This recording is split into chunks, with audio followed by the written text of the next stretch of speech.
Welcome back! My name is Baller Scuba. This is Video Games Over Time. We are still in 1986. Today, we're going to talk about Starflight. The story of Starflight takes us to a company named Binary Systems. Binary Systems is an American development studio. It consisted of 5 people. Those were Rod McConnell, Greg Johnson, who was lead designer, Alec Curso, who was a programmer, Tim Lee, who did graphics and programming, and Bob Gonzalez, who did the sound. Starflight would be Binary Systems' first game. The vice president of Electronic Arts at the time, Joe Ibarra, would conceive of an open-ended space exploration game with Rod McConnell from Binary Systems. McConnell hired his colleague, Dave Bolton, to help with the game as well. Bolton came up with an idea to use fractals to generate an endless universe. However, Bolton would feel the project was too ambitious and would quit the project early in development. It took 3 years to develop Starflight. The developers would work and rework the game several times, eventually creating what they called a fractal generator. This allowed them to increase the number of planets in the game from just 50 to 800. These would be procedurally generated, similar to how rogue and roguelike games generate dungeons. Starflight is a space simulation game. The player starts on a space station orbiting the planet Arth. The player then trades in order to get money, gather a crew, and upgrade a spaceship. Each crew member will have their own set of skills, which can be increased by purchasing training. The game does not have a clear goal for the player initially. The player can explore the universe in their spaceship, finding habitable worlds, collecting life forms or minerals, and meeting aliens. Eventually, a goal will become more apparent to the player. Stars in the region are flaring dangerously, and the player must find out why and stop them. Electronic Arts released Starflight to IBM PCs on August 15, 1986. That is a brief backstory to Starflight. With that told, it's time to look at the physical items that came with the game. The game comes with background information about the creation of Starflight. The game does come with a code wheel named the Interstel Security Access Code Wheel, but much of the game's background comes in the manual. That starts with a memo from Starport Central Arth Orbit Station. This memo is marked as 30-10-4619. It reads, "Dear Starship Commander, we are sorry you were unable to attend the Operation Starflight briefing last week. Those who attended can vouch for the enthusiasm and excitement that prevailed during the meeting. We at Interstel feel that this is the beginning of a new era, and that you and your colleagues will be instrumental in making this mission a success. To make sure you have all the information you need, we have included your own copy of the Technical Reference Manual. This document contains the information you need to operate your starship. Without it, you could find yourself in deep space with no way out. Guard it carefully. Needless to say, it is highly confidential and is, if you'll excuse the old cliché, for your eyes only. The briefing transcript is included for the background information it contains. It was decided to provide this information in this form rather than as a summary to give the absent members a sense of the atmosphere that prevailed during the meeting.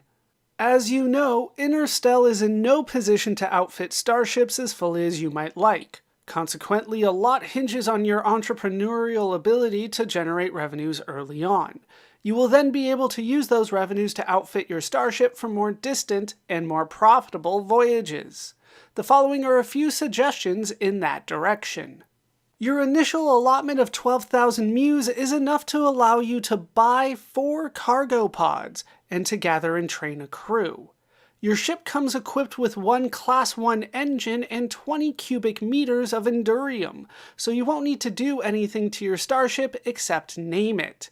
We suggest you train your crew with the funds you have remaining after you purchase the cargo pods. You will then be in a good position to mine the minerals found on the planets in our own solar system. Fill the cargo pods with minerals and bring them back to Starport, where you will find willing buyers. We realize that some of you may find this strictly commercial endeavor somewhat degrading, but we have found that it is necessary in order to complete your primary mission. Of course, you are free to follow whatever strategy you see fit. Just be aware that Interstell cannot afford to give you a second chance should you fail in your first attempt. No matter what strategy you choose to adopt, it is wise to avoid the following, any of which can spell disaster. 1. Running out of fuel. 2. Running out of energy in your terrain vehicle. 3. Running out of money. 4. Getting killed in combat. 5. Landing on a planet with crushing gravity. 6. Engine or communication failures. 7. Getting killed on planetside by storms or hostile life forms. In addition, we recommend that you check your notices in starport operations before embarking on a journey. Notices often contain valuable clues and may help you avoid potential disaster. On behalf of all the personnel here at Interstell Headquarters, we would like to wish you great success in your mission. May the Rock of Truth shine brightly upon you. Terrence Willwater, Director, Interstell. Briefing transcript. The following is a transcript of a briefing before a group of Starship Commander trainees. The briefing was chaired by Vice Director Fexa Potex and includes a cross-representation of various races. Thank you for coming, everyone. Please be seated. You have all been carefully selected for your special skills and abilities, and your aptitudes in the areas of diplomacy and exploration. We are counting on this driving force inherent in all of you to help answer the puzzles and riddles that have long plagued our scientists. While conducting research in the Southern Hot Zone 15 years ago, on the 16th day of 10 month 4604, a team of Interstell scientists found a deep shaft in the crust of the planet, leading to a vast and ancient underground network. Investigation revealed this to have been built by the first colonists of Arth. People, please, may I have some quiet? Thank you. I assure you that this conclusion was reached only after many years of careful study. At this point, there is little room for doubt that Arth was, in fact, colonized by a group called Noah 2, and that this group came from a planet called Earth. I'm sure you can all appreciate now why this information has not been released to the public. Obviously, it is vital that up-to-date proof be offered when we commence public announcements, otherwise the notion that Earth was a real place and that Noah 2 an actual group would be met with skepticism to say the least.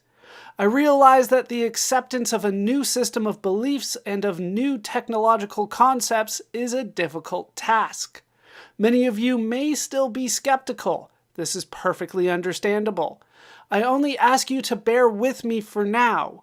After this briefing, you will be seeing some holo footage which will, I think, cast any doubts from your mind.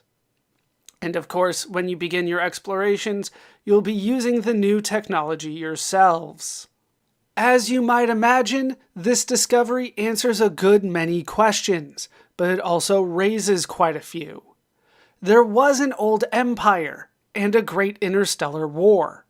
From what we have been able to piece together, it appears that during the final stages of the war, when the Empire was facing imminent defeat, an ambitious colonization project, Project Noah, was launched by an organization then known as the Institute.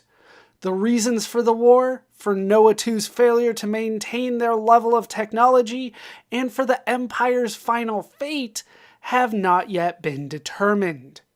We have, however, found several references to Ulek, Gazertoid, and Flemak, and believe these to be names of races which were hostile to the Empire, possibly responsible for its downfall. Further evidence confirms the theory that the humans, Eloan, Thrin, and Velox, referred to then as the Veloxi, were all part of the old empire and were represented in the Noah 2 group. In addition to the historical data, we have uncovered sufficient technical data to let us reconstruct some of the old empire technology. The most significant area of this technology has focused on peculiar lumps of crystalline matter which the Empire called Endurium. It was on this substance, unlike any we have ever encountered, that their superphotonic, or faster than light, technology was based. Fortunately, there was enough Endurium in the underground colony to allow us to experiment freely and actually construct a few prototype starships. Yes, we have constructed starships, and superphotonic technology does work. The next phase of our experimentation involves exploration. Our scientists and the public are eager for answers. In front of each of you is a captain's technical reference manual. Information relevant to your mission can be found in the main body of the text.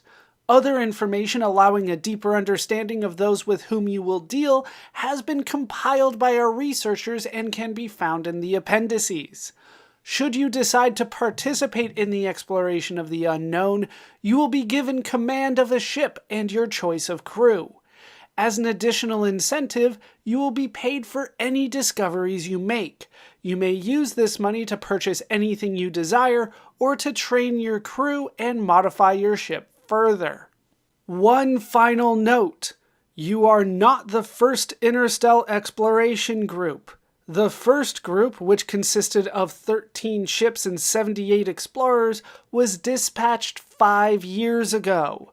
To date, only 2 of these ships have returned, and we have had no word as to the status of the others. Because each ship was carrying only enough fuel for a 1-year journey, we must assume that they will not be returning. Nevertheless, in the past 5 years, we have made significant advances in starship technology, and you are a much more capable group than the first. We are confident that you will have no major difficulties in successfully completing your missions. I would now like to open this briefing to questions. Yes, Navigator Eschar.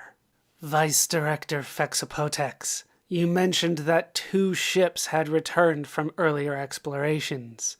Is there anything that you might be able to tell us of their experiences that would be of interest? It so happens that one of the captains of those vessels is here among us, Captain Thys Thurthin of the ISS Hyperion. Captain, would you mind standing up and answering this question? Certainly. It is difficult to know where to begin. Our voyage lasted for the better part of 2 years. As it happened, we chose initially to travel in a downspin direction with a 14-degree coreward orientation. Our first encounter with alien vessels was just coreward of a G-class system at 15064. We were surrounded by 3 scout ships of a very peculiar design. Upon entering communications, we were astonished to find that these ships were manned by Eloan. We were even more astounded to find that the Eloan have not outgrown their foolish animosity for the Thryn, as have the Eloan here on Arth.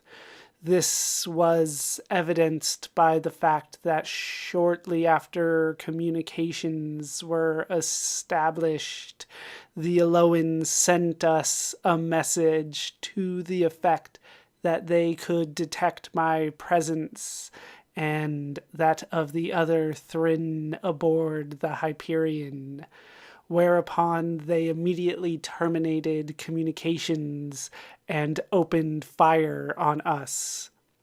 Fortunately, I had equipped the Hyperion with adequate weaponry to handle this annoyance. In fact, I consequently found it necessary to destroy quite a number of Eloan ships, purely in self-defense, of course. Most regrettable. Please, please, may I have order? I am certain that Captain Thurthin resorted to the use of force only when absolutely necessary. I am confident that she acted only in good faith and never fired the first shot. Is this not so, Captain? Of course, though it was necessary upon certain occasions too. There, you see. Now please, may we have some quiet so that the captain can continue her narration. Yes, well, during the second month of our explorations, we altered course and traveled in an outward and downspin direction. It was only a matter of weeks before we encountered our second alien race. These aliens were hardly alien, however, for this time we had encountered the Thrinn. It is a difficult thing to describe how it feels to come face to face with one's remote ancestors. To feel that one has finally come home after being lost for 1,000 years. After spending the next year and a half among my lost brothers and sisters, it was all that I could do to force myself to return here. In fact, both of the other Thrinn on my crew, Thisarla and Curlis, chose to stay behind. Question? Yes, in the back.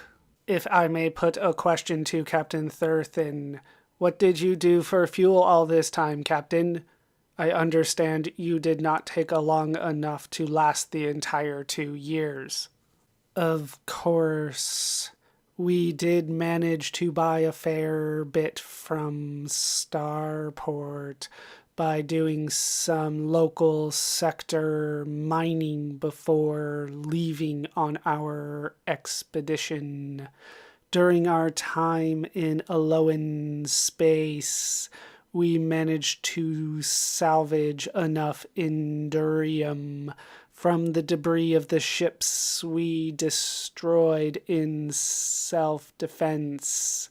We also salvaged a considerable amount of plutonium, which the Thrinn willingly traded for fuel. Finally, with the help of the Thrinn, we managed to locate a few planets with abundant ancient ruins. These we used as refueling bases for local explorations. We have time for one more question, okay? Yes. A question for you, Vice Director.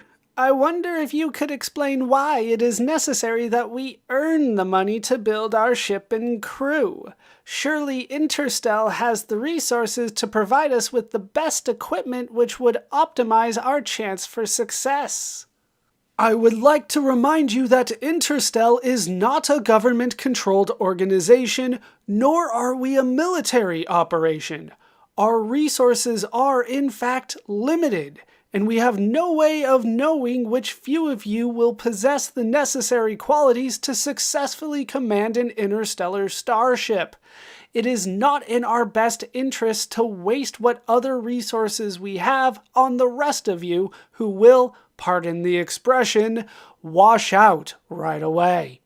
This, therefore, is our means of determining who among you is most capable, while at the same time providing a little personal incentive to ensure that we get the most from every one of you. I wish you all the best of luck in your explorations. Thank you. The manual is then filled with technical information explaining how much of the game works. There are appendices at the back filled with lists of information for reference material, as well as an excerpt from the Book of Endurium and a captain's log for the Noah 2 expedition. These are best saved for when we are in the game, however.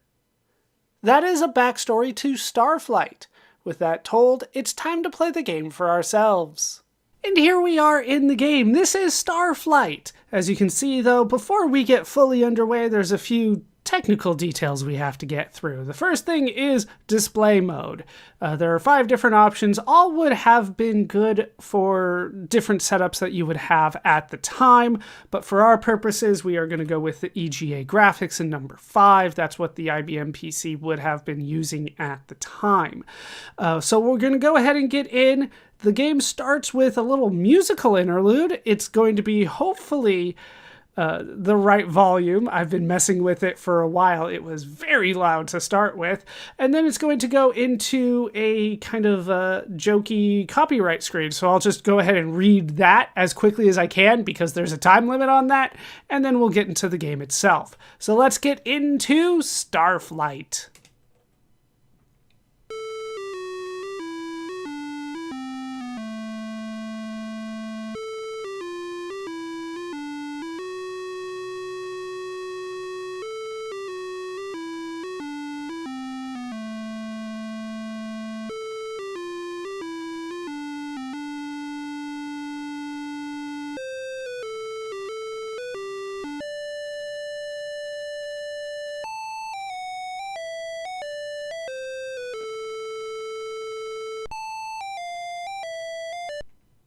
And now we're here. Interstellar police warning is provided by the Galactic Treaty of 4410. The computer software product is hereby declared the intellectual property of the human authors, Binary Systems. All rights are henceforth reserved in space and time. Provision for the protection of intellectual property is covered under Section 8.9.1A-F of the Intangible Property Act of 4506, ratified by all beings except the Gazettoid. Included in Section 8.9.1A through C is the provision for Interstellar corporate police to enforce the law. Warning, any being caught with an unauthorized copy or version of this software product will be punished by Interstellar corporate police. Punishment may include the destruction of the offending being. Finished it just in time. All right, so now we are at a spaceport. And spaceport is where a lot of things are going to happen. You can kind of move your character around. That's our character right there. There are, I believe, 6 options? I will say that I have not played the game before. I'm following guides. I understand a lot of people really love this game, but it is a long one. So we'll see what I can do to kind of get going. But there's going to be a spot, I believe, coming up fairly soon where I'm just going to have to deal with stuff off screen and then come back. So let's look at the options here in Spaceport. We have the trade depot. That's going to be important for when we try to make money. Down here is the ship configuration. That's, of course, going to be very important. Here is the bank. That's what that says. I had to actually look at a couple different versions to see what it said, but it says bank. Crew assignment, which is going to be important. Let's go this way. And up, this is personnel. That's where we can recruit people. And then here in the middle is the docking bay, which I guess is a 7th option. But to start, I think the first thing that I want to do is hire a crew. So we're going to go into personnel here, hit the space bar. That should take me in. So we have several options at the bottom here. We can... Well, I can't go up and down through files, but I can go left and right. We can create a person, basically. Let's call that part of our crew. I'm not going to lie, I'm probably not going to get too attached to them, but we'll see what happens. I'll probably just give them names that keep me abreast of what I actually want them to do. Then we can train them, we can delete them, and then we can exit from here. So let's start by creating. We will start with a human. You can see that each race, as they're calling it, they are alien races after all. They come with their own stats. So we have 50 points in science, 30 points in navigation, 30 points in engineering, 30 points in communication, and 30 points in medicine. Luckily, those are the exact jobs that we need to hire for. So we're going to want a human science officer. Those stats are not random. Those skill points are not random. So we're going to want a human, but let's look at some of the other options that we can have. We can do an android. An android will have higher skill points in everything. Well, except for science. Science is at 50, 150 for navigation, 100 for engineering. Somehow androids can't communicate, and they have a very low medicine stat. Now, the thing about androids is that they're good early on, and they're very durable. But their learn rate is 0. They cannot learn anything, so they ultimately end up not being what you want to do. And since we're going to start the game by grinding for money, it doesn't seem worthwhile for me to get an android, and that's not what the recommendations are. Next up, we have the Alolan. Aloans are plants. They're about 2.5 meters tall, so probably a good 1.5 feet taller than a human, because they put a human at 2 meters, which, sure. Then we have an average weight of 40 kilograms as opposed to humans, which are 80, so they're very light, as you might expect from plants. They're not very durable, but they are quick to learn. Now, they have a different skill set, as you might imagine. They're good for communications and medicine. So for our communications officer, we're going to have an Alolan, and for our doctor, we're going to have an Alolan. For human, we're going to have the science officer. All right, 2 more to go through, I believe. Next up, we have the Thryn. The Thryn are reptilian. They look like dinosaurs to me. They're rather short, 1.5 meters. So what is that, like 4.5 feet tall, give or take. They're on the shorter side, but they're dense. They're 80 kilograms, which is about the same as a human. So we're talking, what is that, like 220 pounds? No, 200 pounds.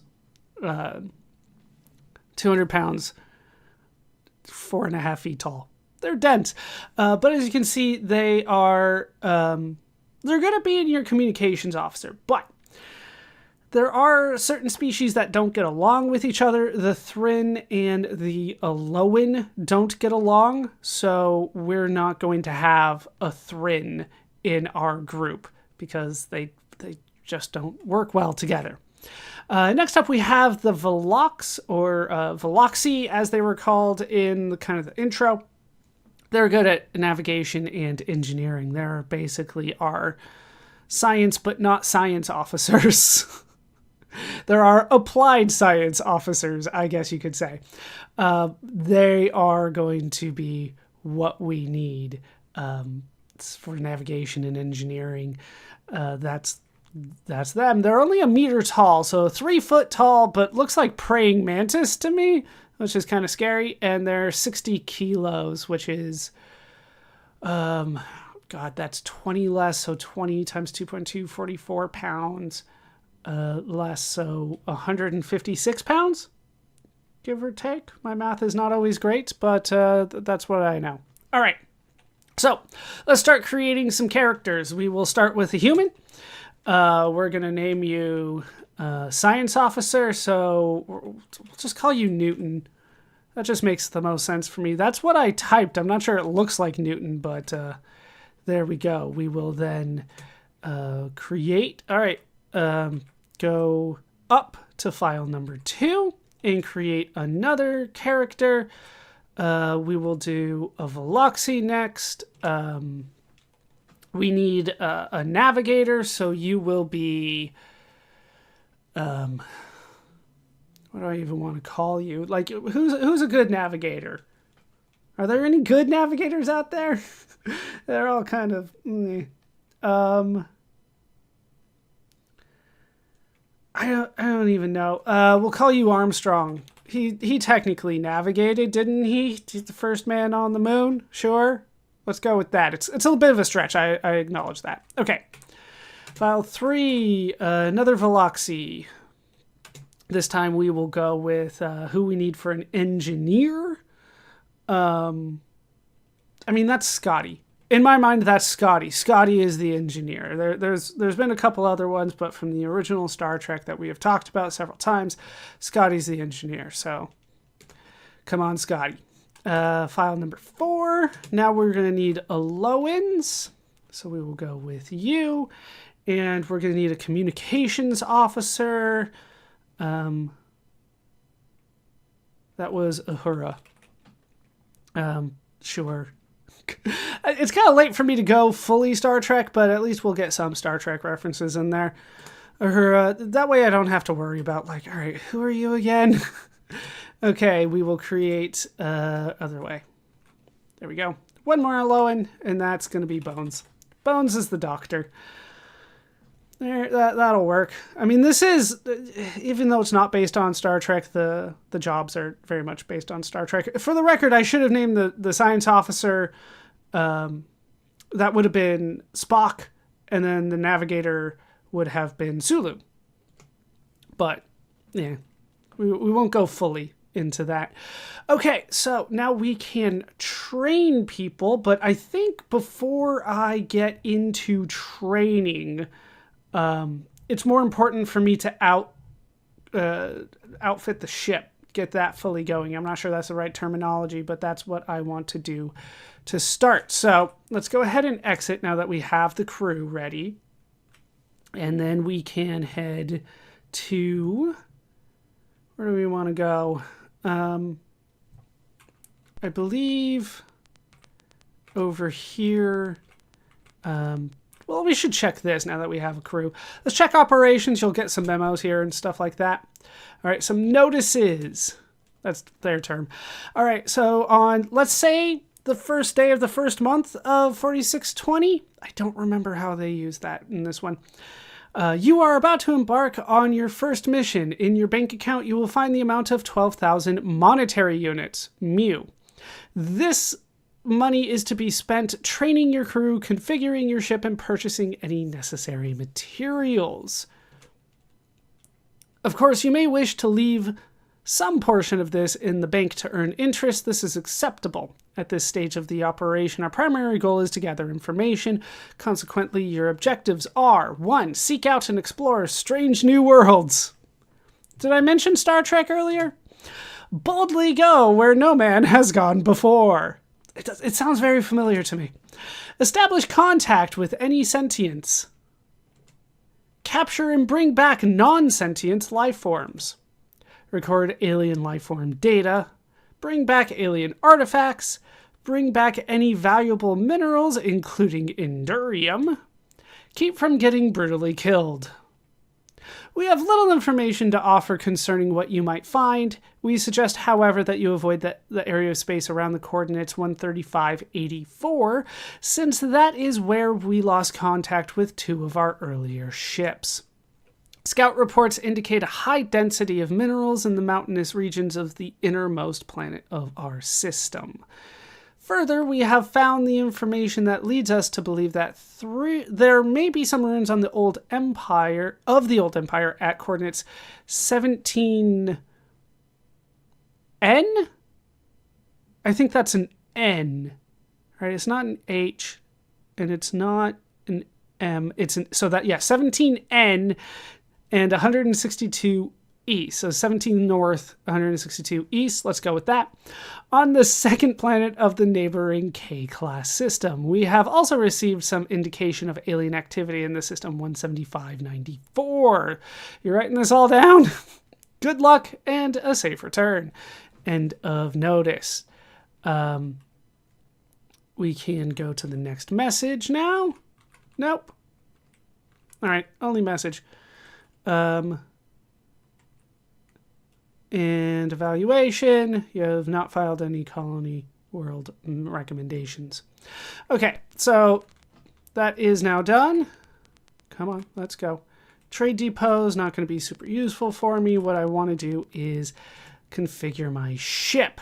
So we have 12,000 monetary units.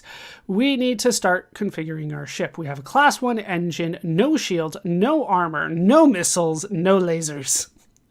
You can buy things, but it's difficult. It weighs 1,000 tons, or sorry, 100 tons, and 20 cubic meters of Endurium, and it has an acceleration of 5G, 5 times the force of gravity. All right, let's Buy cargo pods. 1, 2, 3, 4, 5, 6. How many do I really need to get to start this?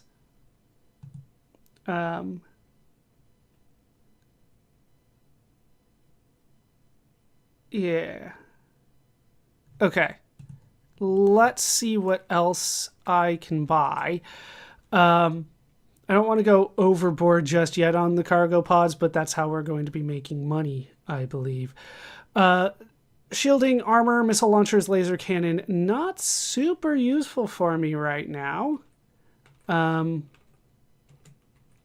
Anything else that I can do here? I have been told some people recommend selling the Endurium. I'm not going to do that. Your ship name, the ISS. I mean, I have to, don't I? ISS Enterprise it is. Okay. Now, what do we have over here again? I think that's the bank. Yeah. And then crew assignment. We can do that now. Crew assignment, captain does not matter. Science officer is going to be, who did I put? Yeah, Newton, or sorry, no. That's wrong. Scotty is the engineer. Her is communication. Bones is that one. Okay, let's do that again.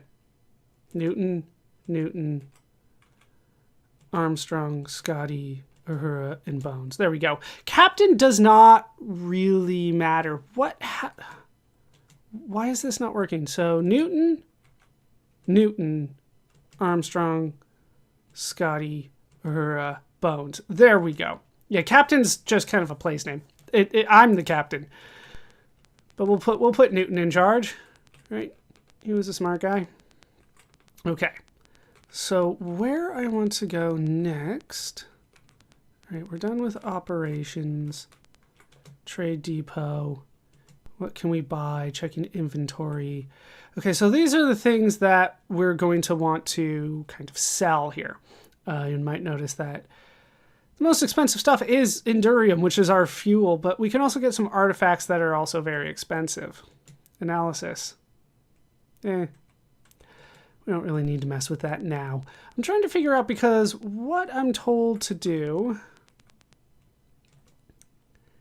is, yeah, I don't think, yeah, no repairs are needed. I need to buy things for a vehicle, but I'm told that I might not. Maybe that's just a later version of the game. Okay. Like I said, I don't know a lot of things. I'm learning as I go. So we will try to figure it out as we go. I know eventually what I need to get here, but the only version I can get that's a nice guide is of a much later version of the game that functions differently. So maybe I just want to buy as many cargo pods as I can. And that would be 16. That's the most that I can do. Okay, so now I have 4,000 left. Then, once I do that, we want to avoid the middle because I don't want to leave yet. He doesn't always want to keep going. All right, then we can train. And I want to fully train my human science officer. So that's the first one. So we'll train you in science. How many training sessions? Each costs 300. I believe I want to do 4 because I think it maxes out at 250. No. Okay, that didn't do as much as I would like. Let's train again. Train in science. And we'll do, I can do 9, and I've already done 4. So let's do... If I do 3, I can do 2. Okay. Then we will train the navigator by 7. Okay, not the best, but we'll do what we can here. Okay, once that's done, we can try to leave on the docking bay. Okay, ship computer activated, pre-launch procedures complete, stand by to initiate launch. Can I... Captain, all right. Let's go ahead and launch. Confirm. Request security code. All right, this is where you're going to need to use the wheel. In other versions of the game, you don't have to do this, but this is on a computer, and they don't trust people. All right, so I have a version of the wheel that I can mess with here. Let's find Harrison's base. Then frightening apparatus. There we go. And it is Gazertoid. That code is one... Oh, wrong button. 10080. Numpad does not work. Verifying security code. I entered that 10080. That's what it tells me it is. Hooray! And we're off.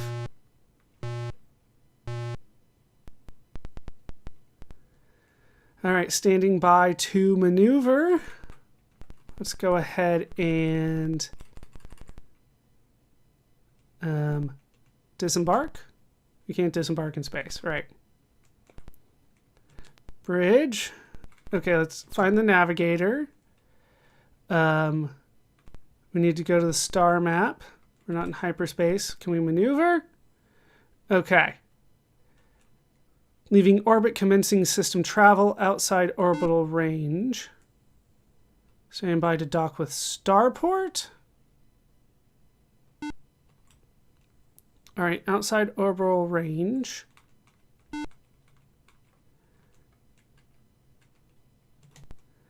Let's go back to the bridge. I want to land on the planet. So let's figure out how to do that. Land, we're not in orbit. Okay. Navigation. Let's maneuver some more, I guess. I feel like I'm like on the planet, so. Okay. Let's go. This is kind of weird how quickly I can go there. All right, stand by to orbit, press spacebar to orbit. There we go. All right, so we've made it to the closest planet according to that little system here. The stellar system instead of solar system, stellar system. Okay, so now we can go to the officer and land. And orbit established. Let's descend. All right, select site. Let's put it over here because that looks like a lot of ice stuff. And then we will descend.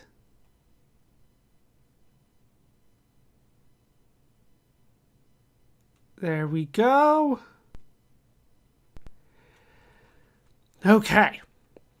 So autopilot engaged, descending, topography net locked on. Yes, net. Safe landing, Captain. All right, let's disembark. Scanning planet, auto sampling device activated. Initiating hull integrity check. Oh, is that? I don't think that's what I wanted. No, that is what I wanted to do. All right, it is overcast. Okay, let's move. And we'll go here, and we'll look. Nothing.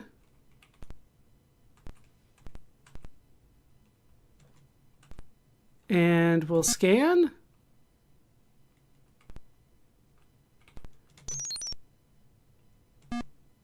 Anything going on here? Why are you also going the opposite way that I want.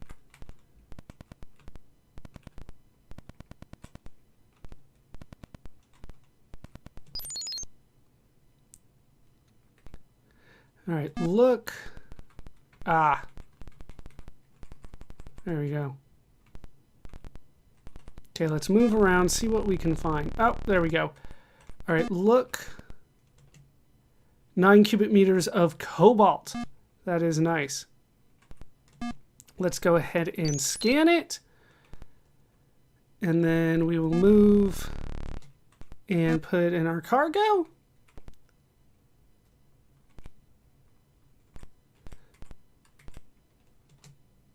Pick it up. There we go. And we got what we needed. All right, well, we got some cobalt that can now be used for us. All right, that's our ship. What was that? Went by too fast. Can I look at anything here? Nothing? Scan it? Okay, figuring out the controls a bit.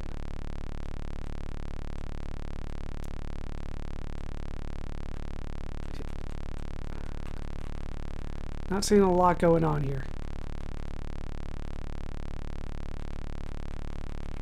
I think it says scanning new area or something like that. Okay. There's something. Let's scan that. 1 cubic meter promethium. Okay, let's move that. And then right up. Pick that up. And we got what we needed there. Okay. Now we can move some more. I'm still at like half of what my energy can be, but maybe we need to start thinking about heading back. Where is my ship? Yeah, they're not going to let me look too far here. Okay, let's move. Probably need to get back to the ship now. Wasn't it left? There we go. All right, you know, that's good enough. Okay, let's go ahead and launch. Probably not the best trip that I could have done. But we got some materials, and maybe we can make it back to the starport, sell them, and then I will just keep doing that over and over until I am told that I have enough. Okay, let's disembark. Can't disembark in space. All right, bridge, navigator, maneuver. There we go. Okay, we'll just go back to the starport, which is here. Yes? I just went right by it. That's where it was before.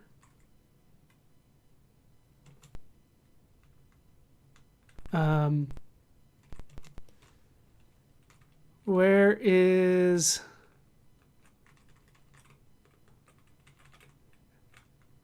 Where is it? Where's the starport? Why'd you move it on me?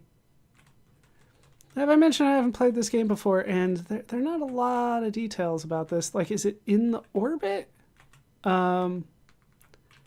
Is this where the starport is?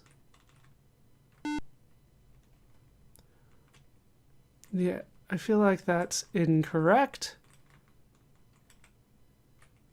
All right, this is the star.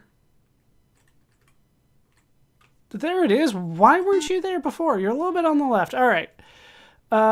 Let's go ahead and dock. Okay. Then we can go to the bridge.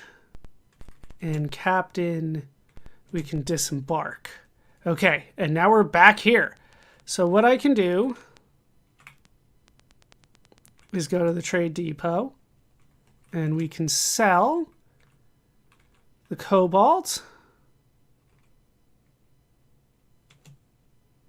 just sell all of it. And the Promethium. The 1.9, let's just get rid of all of it. All right, so that gives me everything that I'm willing to deal with right now, but I do have a little bit of money. We made some money doing that. So we're up to 1390, and now we just kind of rinse and repeat. Go down there, get what we need, come back up, sell it, and then I will continue training. That's basically what we're going to have to do. I am told that to be fully outfitted, I'm going to need 161,000 credits. And that's a lot. So I'm just going to kind of deal with that off screen. And then hopefully I will be able to do that relatively quickly. That's going to do it for this part of Starflight. Hopefully I learn a few things along the way, and the UI makes a little bit more sense to me when I come back. But that's going to do it for Starflight. I've been Baller Scuba. This has been Video Games Over Time. I hope you laughed. I hope you learned. And I hope to see you next time for more Starflight. Thanks for watching.